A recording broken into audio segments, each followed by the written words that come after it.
Good afternoon. So I am Corey Steiner, Seminole State. That's me. And today, doing a little speech presentation about the critical processes of terrorist organizations. Now, after reading the material and going through it, I saw that basically there's two essential sets of terrorist organizational tools. Now, one set is the four organizational tools, and there's also the six operational tools. So the four organizational tools, real briefly, one is their ideology, which basically represents the reason for existing. What they're there for.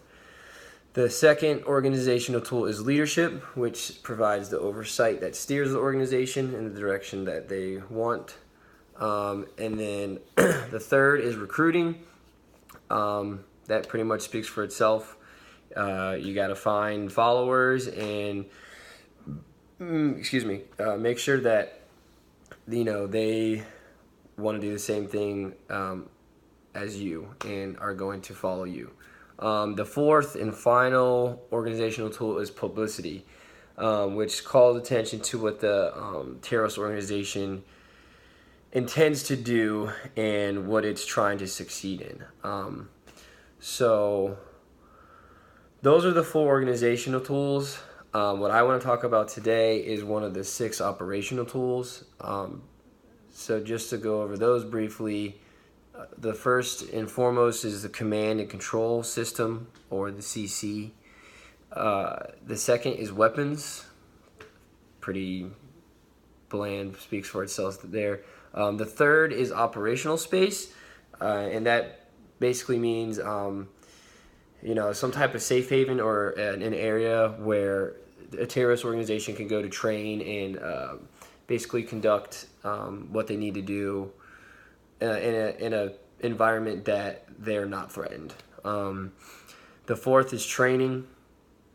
The fifth is intelligence and counterintelligence, and the sixth is finance. Now, the topic I want to talk about today is what in the finance sector, and it is the Hawala. Now, before we get there,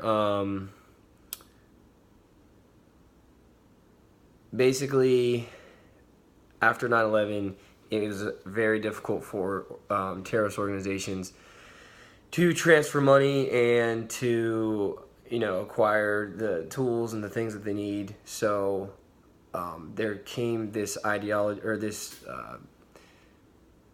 thing called Hawala, and it's Arabic, and it means transfer, or sometimes it means trust. And this was particularly interesting to me because I understand how complex terrorist organizations are, just by doing research and reading about the things that they went through and all the planning and stuff.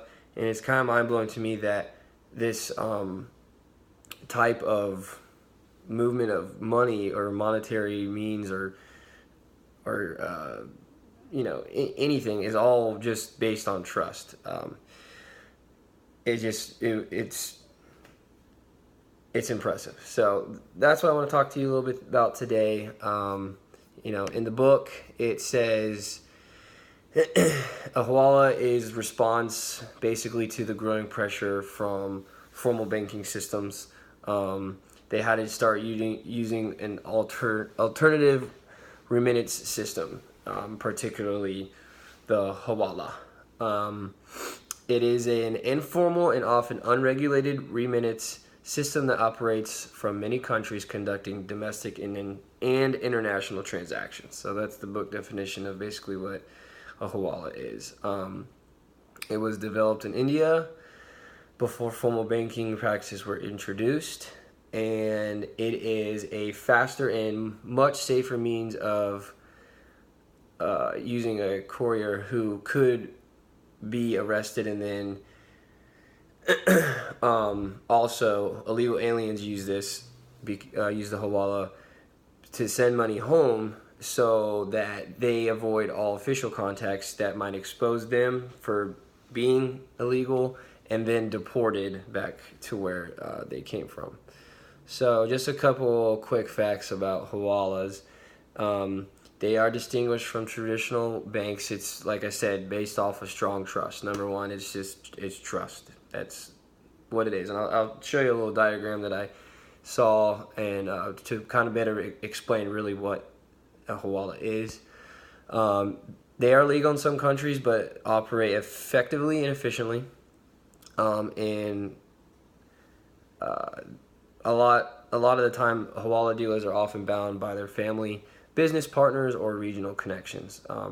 They use minimal to no instruments. No actual money is physically being transferred. Like, again, I'll have a little diagram. I'll explain that a little more, but like I said, it's all trust, and the transactions are all made through a little network of Hawaladers, yeah, or a Hawala dealer. There's little to no paperwork. There's better currency exchange rates, and the only type of charge they might have, like a little tax fee, just for basically doing the business. So yeah, let's just get right down to it. Might be a little hard to see because I did it backwards, or I did it forwards, but it's reading backwards. So let's say we have family member A in Pakistan, and he wants to send money to his nephew over here in Miami. Let's just say $5,000. So Mr. A in Pakistan is going to find a Hawala dealer in Pakistan and give him $5,000. Hawala dealer in Pakistan is going to connect with, in the world of Hawala, they're going to connect with Mr. Hawala dealer in Miami. Now he's going to tell him a password that was told by him.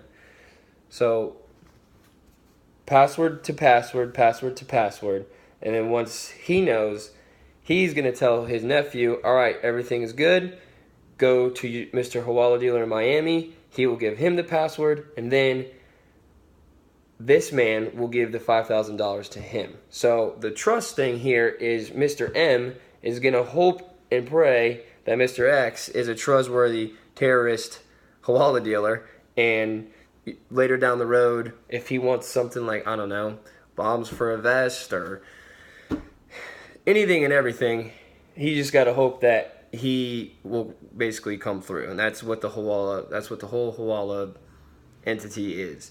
So there was actually no money ever transferred here.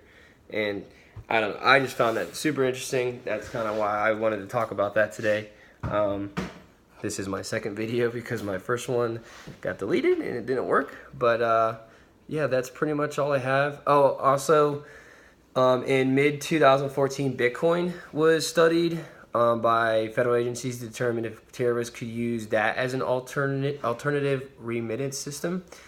And I know just from like personal like research and stuff about Bitcoin, I know that when it first did come out, it was used for things like Silk Road, which was a website that people were selling drugs and illegal stuff like on the black market, and they were using Bitcoin. I know that got shut down, and I know that cryptocurrency is kind of, it's not regulated yet, and I don't know if it ever will be, but I know that it's Bitcoin is definitely a lot different now today than it was then. But Bitcoin still struggles to find even any type of acceptance in most marketplaces. But yeah, that's pretty much all I have. Thank you for listening, and have a good day.